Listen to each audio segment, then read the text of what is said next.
Native and breast cancer patient Cindy Young has experienced this firsthand. Joining me now, Cindy, along with Dr. Carlos Encarnacion from Texas Oncology. Welcome to the show. Thank you. Today, Cindy, first of all, it's wonderful to see how well you're doing. Tell us a little bit about your cancer diagnosis.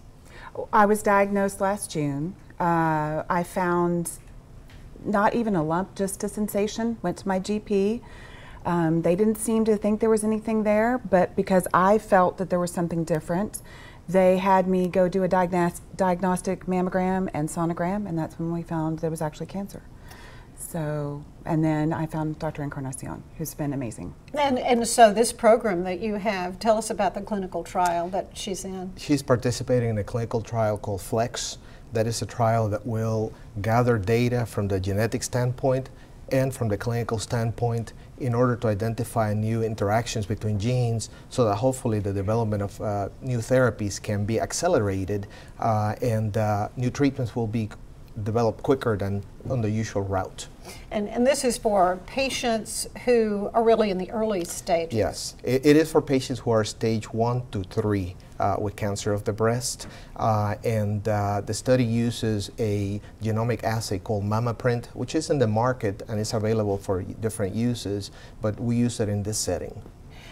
Tell us about the protocol that you went through. I mean, I know there are lots of different kinds of breast cancers. Correct. and lots of treatments. Correct. Mine's hormone positive, and the MammaPrint that he discussed, that allowed me to choose whether or not I was going to go through chemo or not. Mine came back that chemo would be not beneficial. Really? So yes, and so this is why it's so important to participate in these trials. So I ended up having, of course, a lumpectomy, and then I had 7 weeks of radiation. And then I had a radical hysterectomy. That was my choice. I didn't have to. I could have used another drug, but I wanted to make sure that I was giving myself every possible way that it would never come back. And is it because it was hormonal that you thought maybe, you needed to have? Yes, I either had to do that or I had to have a shot every month for 5 years.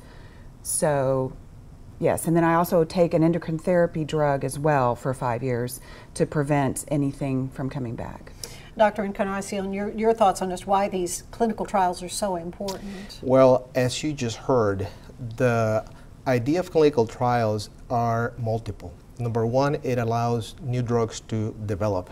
The drugs that she's taken have been developed through clinical trials on women who participate in those studies many decades ago. Mm-hmm. And not only that, but as you just heard, certain trials will allow you to choose whether you need certain therapies or not. So it's tremendously good for a person to know that chemotherapy will not be beneficial because there's less toxicity, the person has less side effects, it's less in terms of cost for the general healthcare industry. So I think participating in clinical trials is very important. And I have to note that approximately 5%, only 5% of people who are eligible participate in clinical trials. So it's really, really very important. If you ever have cancer, talk with your physician about clinical studies and see what is available for you. And they would refer them to you at Texas Oncology, or folks can call you, right? If they want more information. They can call us for more information, or they usually would be referred by their physicians. Oh, well, thank you both so much. All the best to you. Thank you very much. And thank you, Dr. Encarnacion, for your time.